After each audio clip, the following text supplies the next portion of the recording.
gente, paz do Senhor. Hoje a gente vai dar continuidade aqui à nossa semana de pregações e a gente vai falar sobre um tema que é bastante importante na nossa vida, que é promessas. E esse tema é algo que todo mundo tem, todo mundo já recebeu, seja através de profecia ou através da própria Bíblia. Deus promete várias coisas para nós. E não tem como falar de promessa e não falar um pouco de Abraão e Sara. E aí, Thalina, como que tu vê assim esse casal? Como que tu entende a relação de Abraão e Sara com promessa? Na minha visão, né, do que eu entendo em relação à Bíblia, é a questão de Abraão. Ele realmente era focado, entendeu? Era focado nas promessas que Deus fez para ele. É claro que naquela época, em relação ao filho, ele foi muito pelo que Sara falava.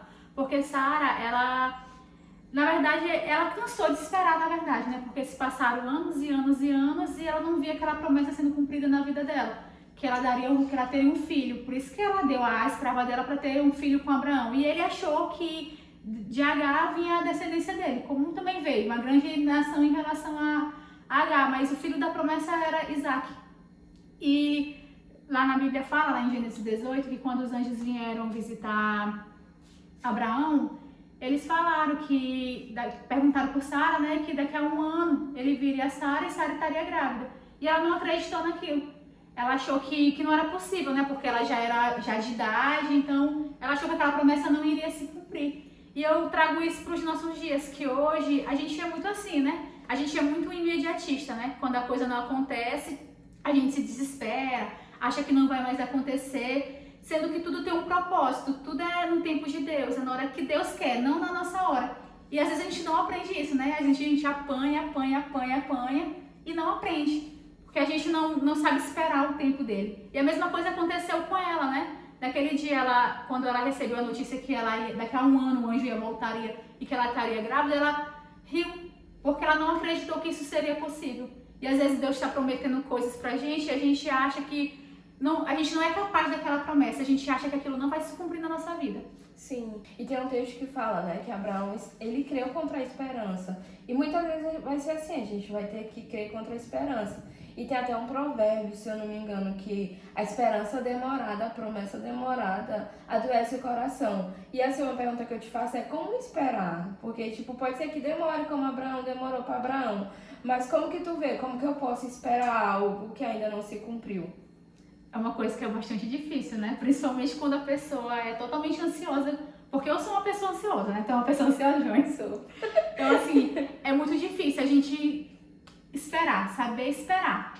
E abrindo aqui o tema já, né, eu queria contar assim um testemunho de certa forma, né?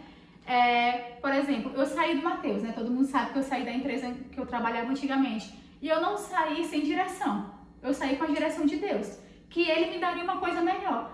E assim, eu saí, de certa forma, eu gostava do que eu fazia. Realmente eu gostava de trabalhar lá, eu gostava do que eu fazia. Só que eu já estava saturada com o que estava acontecendo algumas coisas. E antes de eu sair, eu estava orando bastante, fazendo jejum, pedindo para Deus mudar aquilo. E quando eu saí, eu não saí sem direção. E aparentemente eu estava feliz por ter saído, porque eu sabia que Deus ia conseguir algo melhor na minha vida, né? E no momento, quando os dias foram se passando, a angústia foi crescendo, aí passou-se um mês, aí passou-se outro mês, e aquela angústia crescendo e a gente vai desacreditando. A gente vai cobrando o Senhor, né? Falando assim, mas Deus, cadê, Senhor? Cadê a promessa? Eu não ia sair daqui para um lugar melhor? E a gente fica com aquela cobrança dentro da gente e entra em desespero. Aí eu começo logo a chorar, eu começo logo a me desesperar. E eu lembro que nesse meio tempo eu fiz um teste para uma empresa, né? Para trabalhar na época para um banco aí. E eu passei na primeira etapa, passei na segunda etapa. Quando foi na última etapa, eles reprovaram todo mundo que estava fazendo o seletivo. E aquilo me chateou tanto que eu chorei bastante. E eu fui falar pra Deus, né, que eu tava chateada com ele. Tipo assim, cobrando dele, entendeu? Porque realmente era um emprego muito bom e era o que eu queria. E eu fui questionar ele, eu fui reclamar. E eu me lembro que eu fiquei, sabe, revoltada, assim, que não queria mais ir pra igreja, não queria mais fazer nada. E eu me lembro que eu tava indo pra academia e eu lembro que eu tava lá na esteira, né?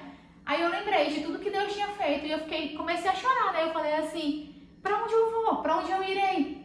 Porque assim, por mais que a gente esteja chateado, por mais que a gente esteja zangado, a gente não tem outro lugar no seu Senhor. E a gente tem que saber esperar. Então assim, eu não fui aprovada nessa, não porque talvez eu não fosse boa o suficiente, mas porque não era o tempo de Deus pra mim estar lá. quem sabe daqui a algum tempo eu não faço o mesmo teste, não passe. Sim. E passou, aí eu falei pra Deus, né? E eu fiquei pensando, eu falei assim, Senhor, eu não tenho pra onde ir, eu só tenho você. Eu só tenho a tua presença, eu só tenho que focar e acreditar que tu vai conseguir algo melhor. Aí 2 semanas depois, eu fui contratada em outra empresa, que é na empresa que eu tô agora. Glória a Deus. E uma das coisas que tu falou é saber qual é o tempo de Deus. E às vezes a gente não quer entender isso, que talvez não era o tempo de Deus, não era que era bom pra mim. Porque até a Bíblia fala, né, que todas as coisas cooperam para o bem daqueles que amam o Senhor. E é acreditar, né? E uma das coisas que a gente sempre pede é para ser renovado nessas promessas. Como que a gente pode ser renovado, tá, Aline, nessas promessas? Voltando a acreditar, meditando nessas promessas, voltando a sonhar. Como é que tu vê assim? Eu acho que focando mesmo em Deus, sabe? Eu acho que orando mesmo, buscando. Porque se a gente for olhar para o tempo, para as promessas, a gente vai se desmotivar muito rápido. Porque a gente não vai ver acontecer de imediato. Então eu acho que quando a gente parar de olhar o que está ao nosso redor e olhar realmente para Cristo, a gente vai lembrar que a gente tem promessa, mas andando cada dia como se fosse um novo dia, entendeu? Como se Deus já tivesse cumprido. Porque se a gente for perceber o quanto Deus tem feito pela gente, Sim. o quanto Deus tem guardado a nossa vida, o quanto Deus tem guardado aqueles que estão ao nosso redor, aqueles que a gente ama. O cuidado de Deus com a gente, às vezes a gente não percebe, mas a gente entra, sai, não acontece nada, não tem um arranhão. Às vezes tá na rua, tem um acidente do teu lado e tu não é atingido. Porque assim, é Deus te guardando mesmo. Sim, verdade. E uma das coisas também, Thaline, que tu falou é que é saber esperar, é saber que o Senhor tá no controle de tudo. E isso entra até a questão da dependência, né?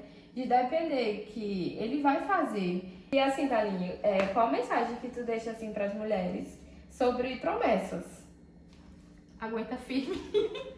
Aguenta firme, não desista, crê que Deus vai fazer. Se Ele prometeu, Ele vai fazer.